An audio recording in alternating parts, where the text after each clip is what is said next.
perspektif proses binary internalnya menjadi pekerjaan dengan pemasok berperingkat A gitu ya. Nah, ini beberapa contoh tujuan proses bisnis internasional, bisa misalnya mengoptimalkan supply chain management, memahami kebutuhan pelanggan dan seterusnya ya.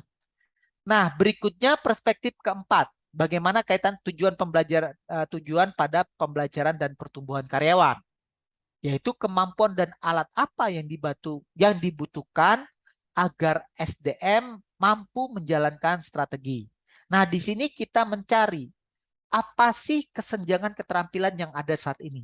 Skill yang ada saat ini seperti apa, kemudian uh, tingkat level yang kita harapkan itu seperti apa. Nah, di sini kita harus memberikan pelatihan dalam rangka closing the gap, dalam rangka menutupi kesenjangan. Nah, meskipun ini adalah tujuan penting, jangan lupa untuk melihat melampaui karyawan itu sendiri, yaitu alat yang dapat diandal karyawan untuk menyelesaikan pekerjaan mereka. Jadi jangan berfokus hanya pada karyawan, tetapi hal-hal di luar karyawan itu kita cek juga. Apakah karyawan itu punya akses informasi pelanggan? Apakah karyawan punya proses untuk menangkap dan berbagi pengetahuan dengan karyawan lainnya? Nah, ini semua harus ditanamkan ketika kita membuat tujuan learning and growth. Nah, berikutnya ini contoh-contoh tujuan pertumbuhan dan pembelajaran, misalnya close strategic skill gap, menutup skill yang dibutuhkan saat ini melalui berbagai macam pelatihan tersebut. Ya. Nah, saat mengembangkan tujuan kinerja Anda, ada baiknya untuk memulai masing-masing dengan kata kerja. Nah, untuk membuat tujuan, mulailah dengan kata kerja, misalnya meningkatkan, mengurangi, dan seterusnya.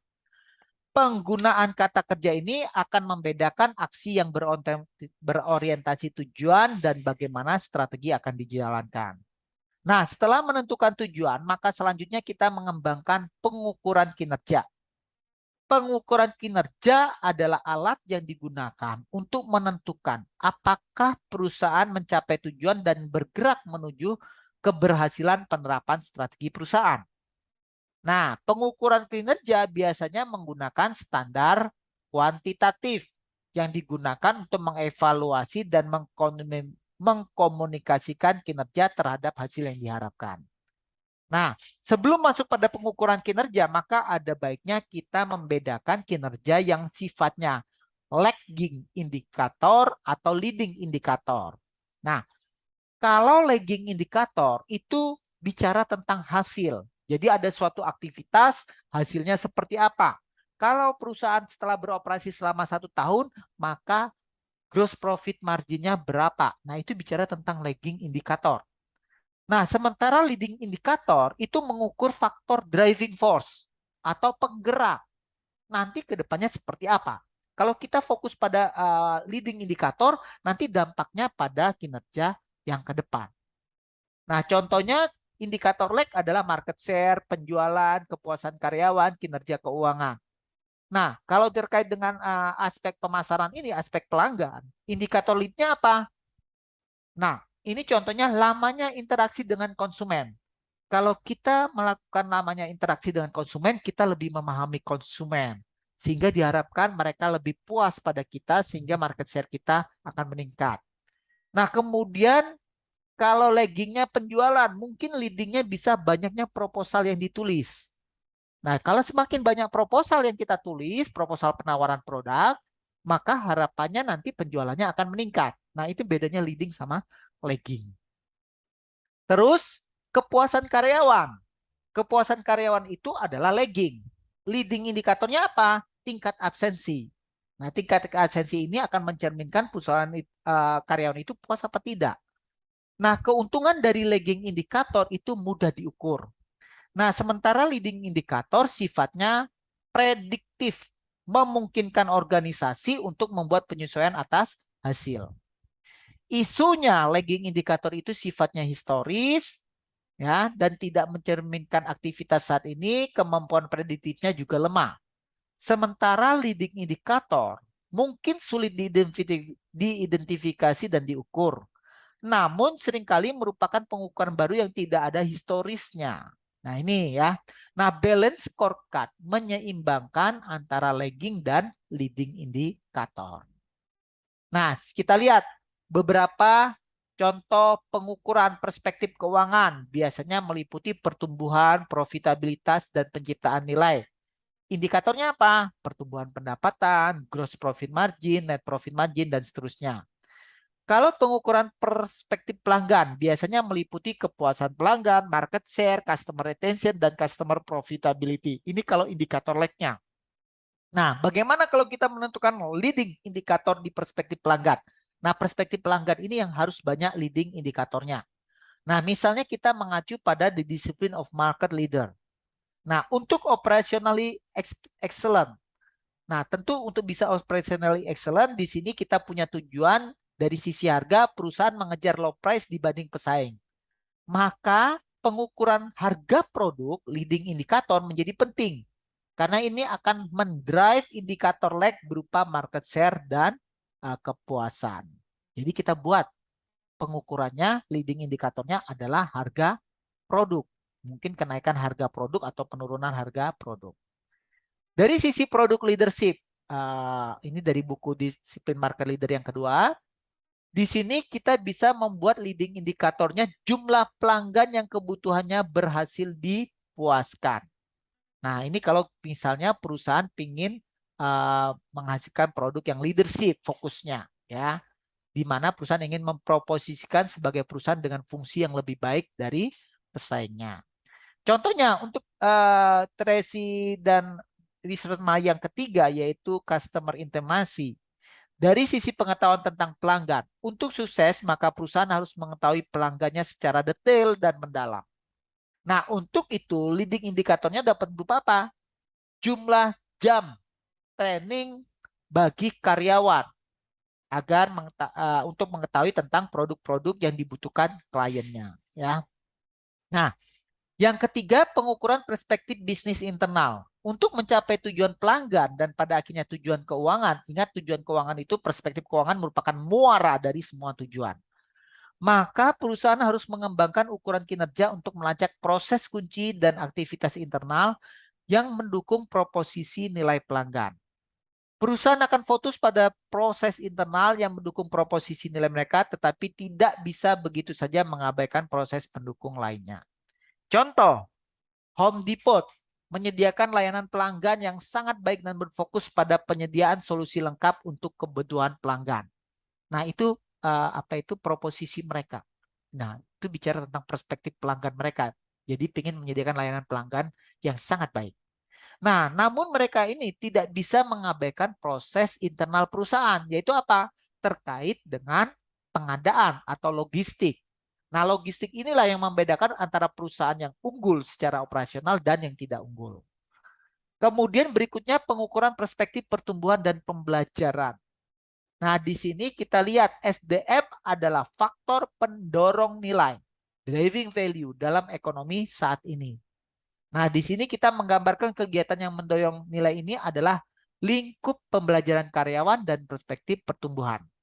Harapannya karyawan yang termotivasi dengan kemudian berpadu dengan perpaduan yang tepat antara keterampilan dan alat yang ada, ini akan menjadi kunci dalam proses perbaikan sehingga mampu memenuhi harapan pelanggan dan akhirnya mampu mendorongkan return bagi perusahaan. Nah, ini berbagai macam contoh pengukuran perspektif keuangan. Kalau keuangan mayoritasnya lagging indikator. Sementara kalau pengukuran perspektif pelanggan kita harapkan nanti disusun dengan menggunakan bauran leading indikator dan lagging indikator. Kemudian ini contoh pengukuran proses bisnis internal. Dan ini contoh pengukuran pertumbuhan dan pembelajaran. Ya. Nah, sekarang kita sudah tahu. Kita sudah tahu visi, misi, tujuan, strategi, tema, kemudian objektif dan measurement. Masalahnya seberapa banyak pengukuran yang harus ada? Nah, pengalaman praktik menunjukkan jumlah ideal indikator pengukuran itu adalah 20 sampai 25 untuk seluruh scorecard. Berarti kalau dibagi dengan 4 perspektif rata-rata antara 5 sampai 6 indikator kinerja. Pertanyaannya, apakah indikator jumlah harusnya sama untuk setiap perspektif? Jawabannya tidak. Kalau perspektif keuangan mungkin cukup diwakili 3-4 ukuran. Perspektif pemasaran paling banyak leading indikatornya bisa 5-8. Perspektif internal bisnis proses mungkin 5-9, SDM mungkin 3-5 indikator. Total 20-25. Maksimum 30. Nah, namun diharapkan tidak lebih dari 30 karena nanti waktu manajemen akan habis untuk diribeti oleh hal-hal yang sifatnya teknis pengukuran, ya.